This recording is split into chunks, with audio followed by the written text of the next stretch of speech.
Biafra, superstars, media. Hi guy, then Hawaii.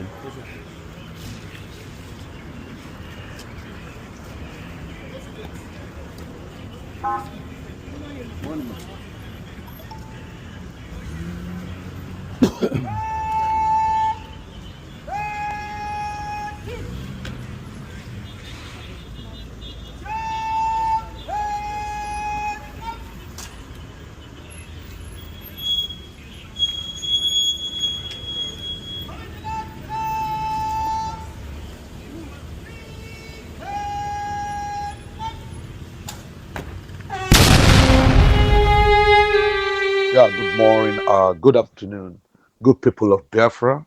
Good evening, of course, depending from where you hear my voice from. Hope you're all doing good. Hope you're coping with the storm and stress, the topsy-turvy situation in Nigeria currently.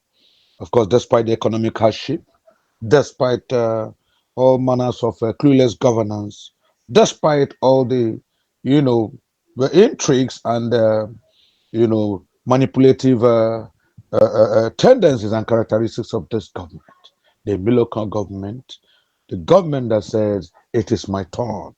I hope you all still managing to survive the high fuel cost, the high domestic gas cost, the high cost of living on a daily basis. Hope you're all surviving. Unfortunately, that's the reality we are faced in this country that has been described as there was a country by the late prolific writer, you know, and novelist, Professor Chinua Achebe. There was a country. I mean, when a country has lost its value, when a country has lost its genuineness, when a country has lost the fundamental ethos and values that should make it sovereign, that should make it humane, that should make it a habitable place. I mean, when a country can no longer guarantee, the equity, fairness, and justice for its people, when a country can no longer guarantee you habitation, a roof, shelter over your head, when in a country where even getting a meal to eat now is not about 2 square meals. It's talking about something to eat. It means that country has stopped being a country and actually has become there was a country. So, ladies and gentlemen, sorry to put you in this mood. Sorry to remind you of what you want to forget. Fortunately, the reality hitting us on the head that this country has completely comatose. It has completely torpedoed into unexpected, primitive uh, tendencies. Yes, because we see a government that has been completely aloof from its daily, uh, uh, what should be daily activities and daily programs. Fortunately, we see a people who are carried away by the lust of power. Power. Yeah, they say power corrupts, absolute power corrupts absolutely. Love Daisy. Yeah, that's what we have seen. We've seen a lot of people who have gathered monumental power because, of course, they have stolen from the cookie jar of this nation, of this country, a country that was amalgamated by Lord Lugard in 1914. And we share Lord Lugard, lady friend, if you like, mistress, preferably, you know, called Nigeria. Called Nigeria. And unfortunately, since that 1914 amalgamation of the Northern and Southern Protectorate, it has been a story of doom, doom upon doom. It has been a catalogue of woes getting worse and worse by the day. Because, of course, unfortunately, even though their independence was sought and gotten in 1960, the British who were living deliberately played a fast one on total Nigerians. What did the British do? They called the House of Fulani and told them, listen, we are going to give independence to Nigeria, but we are giving you the power. We are giving you the authority. We are giving you the imprimatur. Yes, the stamp, the seal to become permanently leaders. We have the population. We have manipulated the the national population census to your favor. You have the landmass in the north. You have everything going for you. You continually have higher number of states. So at every point in time, you will be the one to decide who is in the political affairs of Nigeria. We're giving it to you because you have been loyal to us, you have been humble, and you have not given us much trouble throughout our divide and rule administration in Nigeria. Yes, you people were subservient and you received as well. Your serfdom, emirship, and sultanate practices made it easy for us to completely, you know, overtake and overrun this country, Nigeria. Unlike the people in the southwest, unlike the people in the southeast who say they are Republicans, especially the Igbos, the Biafrans who say we are, Republicans, we don't owe elegy. We don't owe any allegiance to anybody. We believe anybody can become what they want. We believe anybody who works hard enough can stand out. Doesn't matter if they are, parents were, drivers, gardeners, or cooks, or chefs, if you like. So the British empowered the House of Fulani, gave them that aura, gave them that power, gave them the fact that they could continue to rule as long as they intended. That is why, unfortunately, since independence, the House of Fulani have come out to say, look, we are born to rule. It is either we are head of state or we come as presidents. It's either we're civilian presidents or we come as head of states. Whether they like it or not, this is going to be the scenario back to back until until El Dorado, until infinity. We are born to rule. So, ladies and gentlemen, that's how it is. That's the setup. That's the foundation that has formed this amalgamated country that was called Nigeria in 1914. Unfortunately, I know wherever Lord Lugard now, Lord Lugard and his mistress, yes, and his mistress are now, I believe they will hide in their famous shames. Yes, of course, they have become bones. Wherever they are now, their bones will begin to clack and clinger.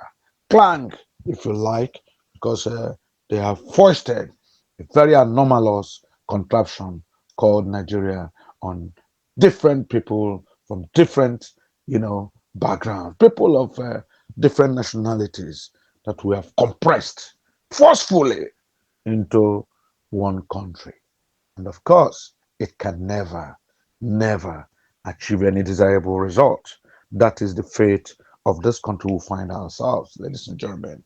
Sometimes we have to tell ourselves the truth. And this, of course, forms my audio of this morning. Yes, because when you remember, you must remember where you started from before you think of where you're going. Whoever does not know where the rain started beating them, would not know where it dried on them.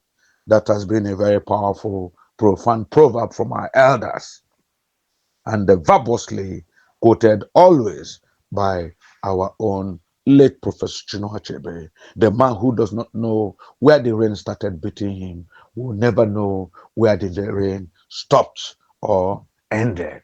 So unfortunately, we must remember our history. That amalgamation of that amalgamation of 1914 by Lord Lugard and his mistress, who eventually called this country Nigeria, believing that they were toying like puppeteers. Puppeteers control the puppet, drawing, drawing the strings of a puppet. Anywhere you draw the puppet moves in that direction, moves in the other direction, speaks like this, says that, says this. The puppeteer is in control. And that is what Lord Lugard, and his associates did to Nigeria. They began to do contraptions. They began to do magic, playing God with Nigeria. And unfortunately, years later, even 65 years after independence, Nigeria has continued to be a failed, underdeveloped and totally uh, undeveloped country. Ladies and gentlemen, this morning, my audio is based strictly on what a human rights activist, former presidential candidate of uh, you know, Action Congress Party, Moyele Sowore. I want to quote him verbosely, where he said, 20th October will be a tsunami for Nigeria unless MNK is released. Ladies and gentlemen, the audio for this morning is 20th October will be a tsunami for Nigeria unless Nnamdi Kanu is released. Yes, I'm sure you are all very much aware of the ongoing protest, warming up, warming up. The feeble protest is growing. People are coming, they are eventually congregating, coming together in different aspects, in different phases. People are coming, the market women are coming, the vulcanizers are coming, the drivers are coming, the civil servants are coming, the politicians are even joining them. Because, of course, when you remember that somebody like the vice president, former vice president Atiku Abubakar, is now, among those who are, hobnobbing and, planning with Omoyele Sowore to embark on the strike. When you know that somebody like Peter Obi, yeah, the presidential candidate of the Labour Party, who almost won, if not for the special arrangement, the abracadabra of the last INEC chairman, Professor Mahmoud, if it hadn't been for the manipulations of Professor Mahmoud, who was motivated by Emilio Khan, I think Peter Obi would have been, could have been, should have been the president of this country. Unfortunately, that's if wishes were horses. If wishes were horses, of course, we know beggars would ride. Fortunately, that dream, that ambition by Peter Obi and the Labour Party in February 2023 has become a pipe dream. It has become a mirage. It has become a sort of, call it a phase. It has become a phase, a mirage, something that is just a conjecture of the mind. Yes, maybe a psychotic experience that never attains any purpose at all. Unfortunately, Peter Obi lost that election. Unfortunately, Professor Mahmoud Waziri, with all the with all his, shout and hula bala about fair and fair elections, with all his claim that he will make the February 2023 elections the most powerful election, the most fair election, the most election with integrity in this country.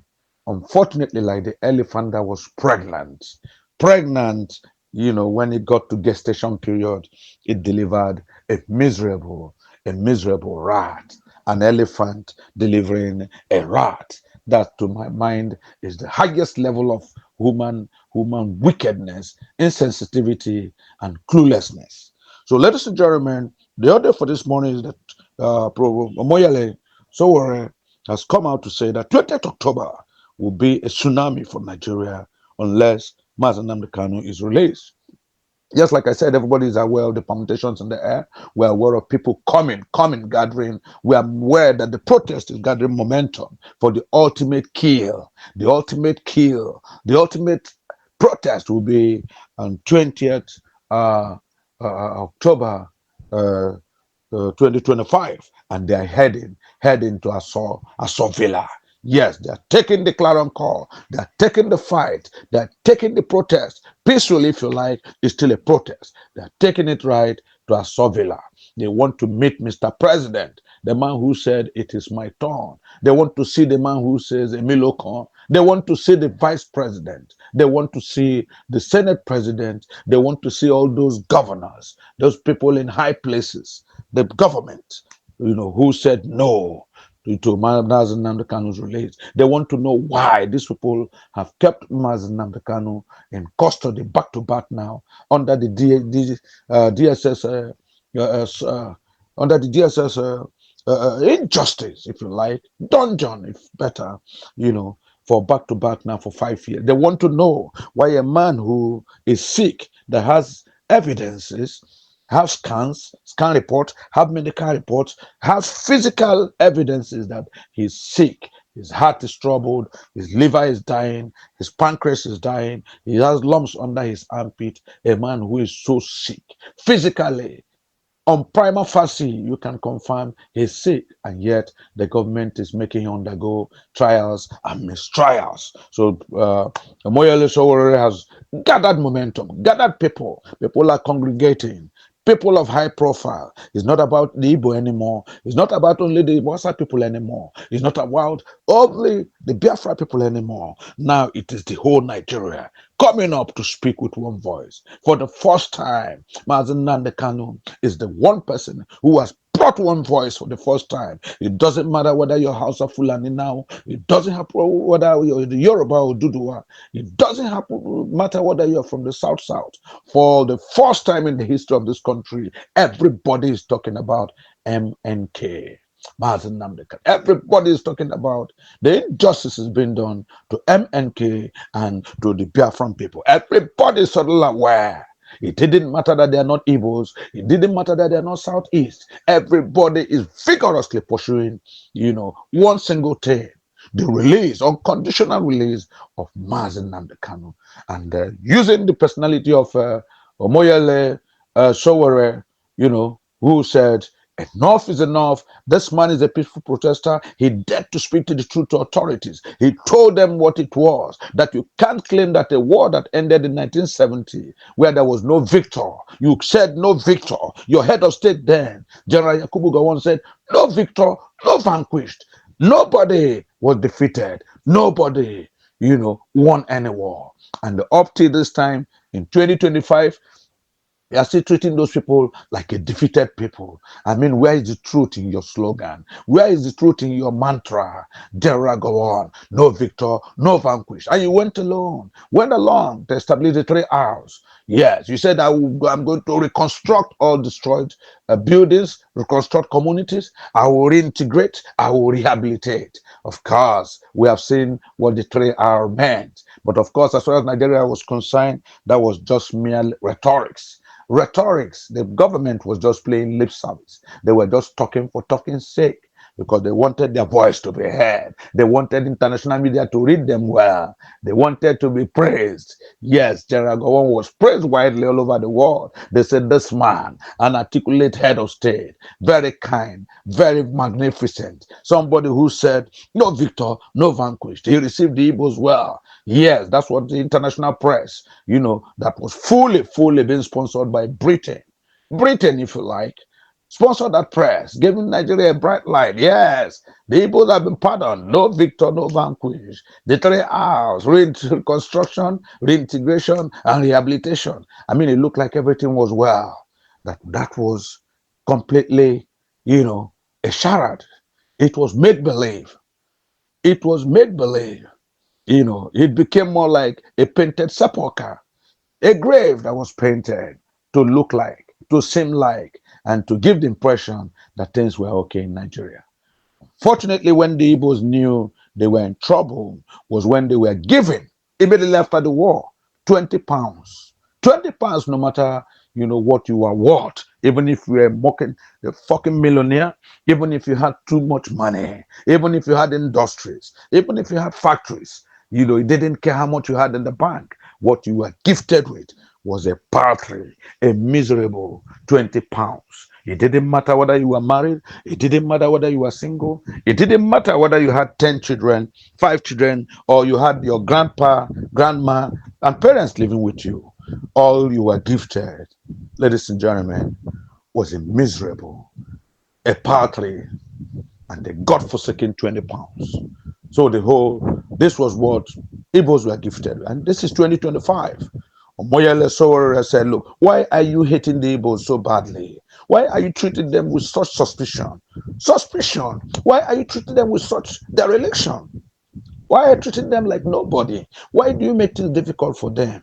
Why is it that once they hear an Igbo man's name, everybody turns with hatred, with anger? Everybody turns hoping to deal decisively with such a person. Omoyele Sowore was very pained in the so-called amnesty granted to prisoners, to murderers, to looters of the country, to people who made Nigeria completely, almost completely dead. They were given amnesty. You catch the Boko Haram people who kill, who maim, who destroy farmlands, who kill people, do organ harvesting, who kidnap. And what do? The next thing you do, they are not talking to court. No, you forgive them, you rehabilitate them, and you reintegrate them into the society, paying them enormous stipend, paying them stipends to go back. And some of them are taken straight into the military because, of course, they have learned how to use ammunition. Possibly they know how to assemble bomb-making devices. This is for Boko Haram. The same thing for the Fulani jihadists, who carries his cattle pretending to be a cattle rearer. But every time he's going with his cattle, he has AK-47 hidden under the animals, sellotaped under the animal's belly. And everywhere they go, they are causing mayhem, raping, killing, kidnapping, burning down communities. Everywhere they go is blood, blood, blood. They are shedding blood. And what do you do when you get them? What do you do when you arrest them? You pardon them, you rehabilitate them, and you reintegrate them into the society. I mean, you see bandits everywhere. Bandits from Chad, bandits from Niger, bandits, even outside this country. They come, commit mayhem, kill, rape, burn down churches. And when a Christian dares to retaliate or to defend themselves, like in the case of the man who defended himself in Benue State, and of course he was sorry, he was sentenced to death by hanging for daring to defend himself against a Fulani man who had cut off his ear and stabbed him severally. That gentleman was sentenced to death by hanging because he dared lay his hand on an anointed Fulani jihadist. Omoyele Sowore was aghast at the fact that every time it comes to an Igbo man, whatever he does is blown out of proportion. And every aspect of law, every aspect of the military, the security forces are put in place to make sure such an Igbo man suffers untold hardship and difficulties, just to make sure he's taught a lesson.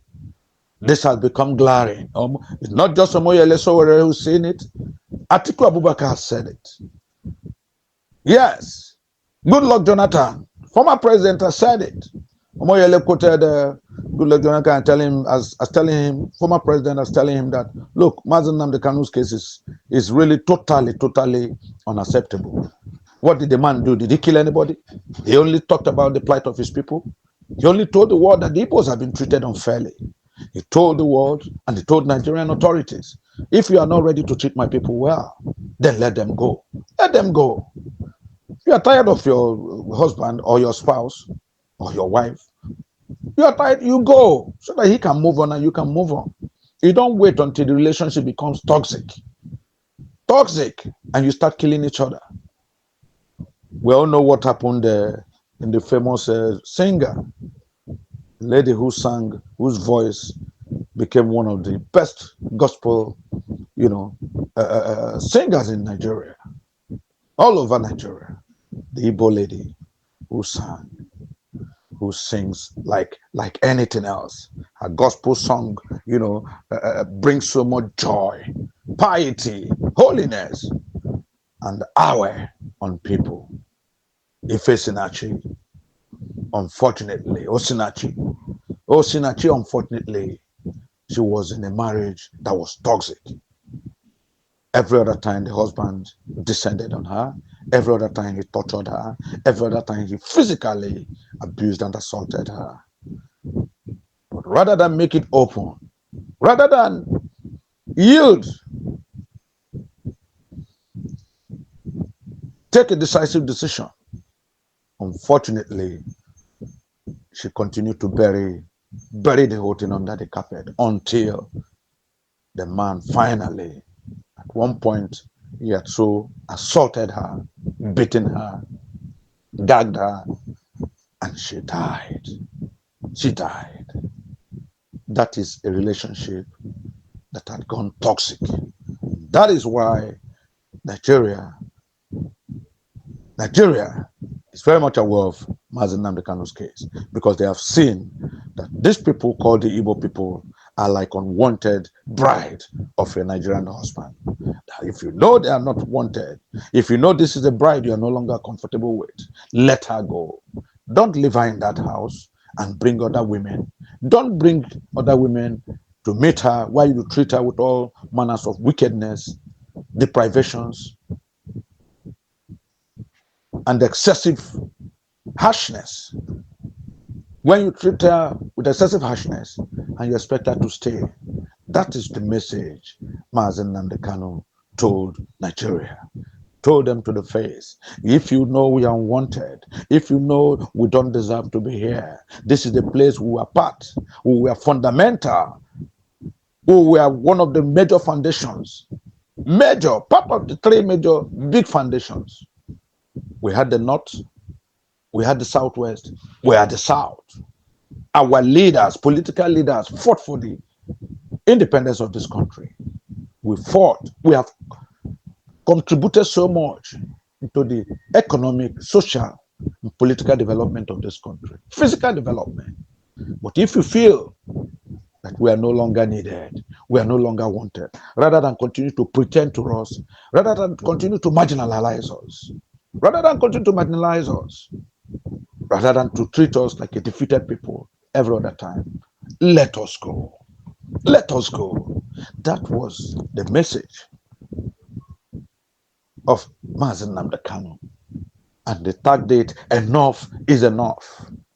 Ladies and gentlemen, Omoyele Sowore, human rights activist, has gathered a lot of people, including the former vice president, including President Goodluck Jonathan, former president, and in recent times, basically, almost all the mass media, all the market women, almost all the Nigerians, everybody is asking, irrespective of where they come from. It's not now an Igbo fight. It's not a Biafran fight anymore.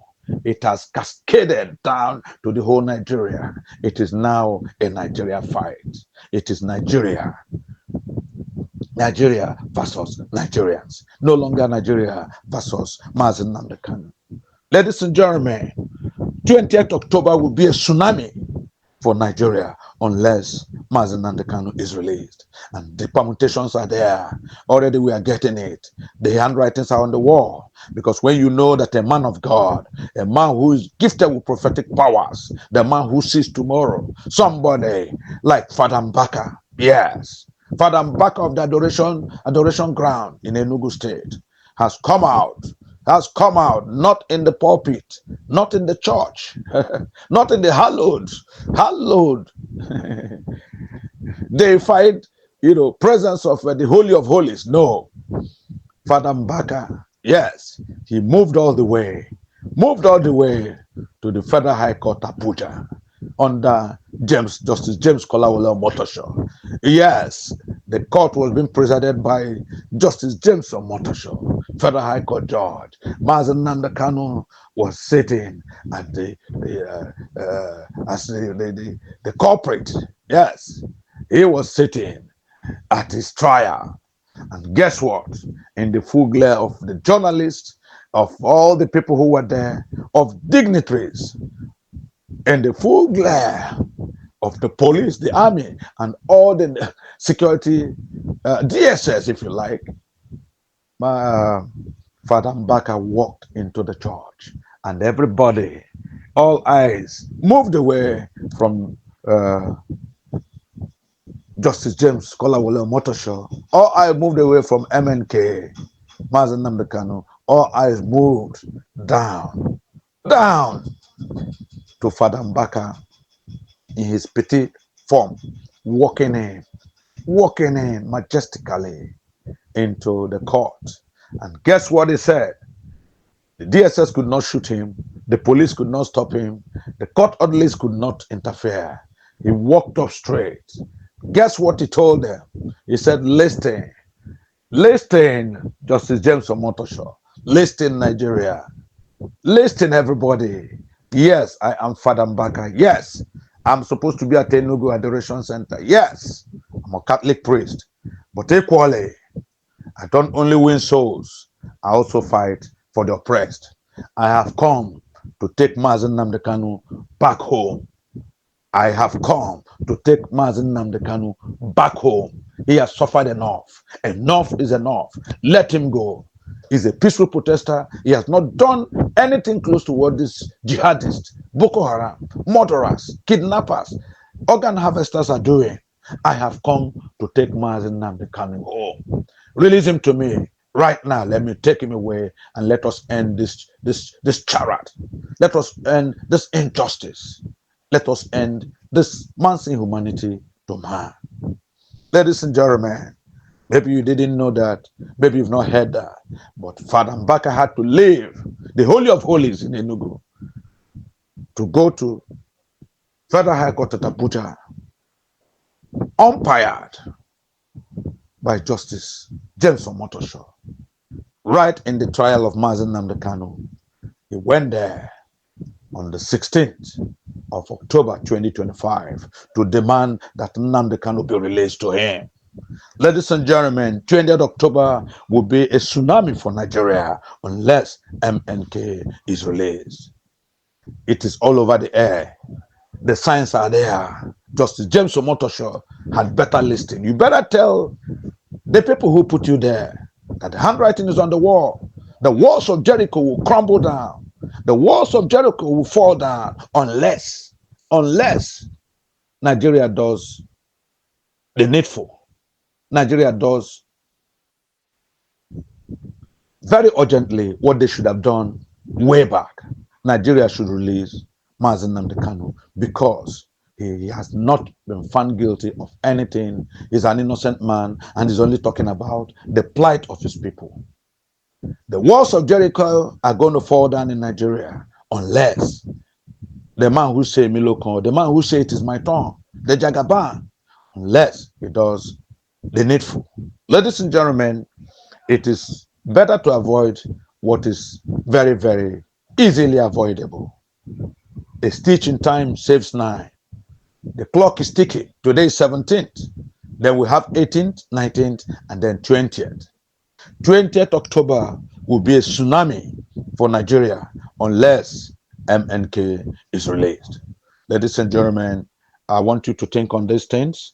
I want you to remember these things. And I want you to continue to pray for Nnamdi Kanu's health. And we are praying vigorously, and we know Yahweh will answer us, that he will be released unconditionally too. God bless Moyele Sowore. God bless Atiku Abubakar. God bless President Goodluck Jonathan, who has come up to talk about his incarceration. God bless Father Mbaka, who moved, took a big risk, left the Holy of Holies in Enugu State just to go and receive, take back Nnamdi Kanu from the jaws, from the shackles of the DSS and the cabal that runs Nigeria. Ladies and gentlemen, 20th October will be a tsunami for Nigeria unless MNK is released. Sowore has said it. You guys better act. We'll make Nigeria ungovernable. The markets will close. The workplaces will close. The factories will close. The roads will be blocked unless Nnamdi Kanu is released unconditionally to us. Ladies and gentlemen, people of Biafra, I want to peg it here because I'm still joining the protest now. I need to meet them. We are strategizing. I hope to meet you there. I hope to see you there. Let us keep supporting Biafra. Let us keep winning. Biafra is our country. God bless you all. Yeah, check me out. Superstars Media. Lord Lugard, Bloomington, Lord Lugard, and it's Wild Flora Show. 1914 amalgamation is what we dying for. 3 nations to 1 nation. Ever since annihilation, nepotism is nonsense. You and you, clap your hands. Biafra gonna come, clap your hands. Biafra, Oduduwa, we're free now. Freedom is gonna come, we're free now. Yeah.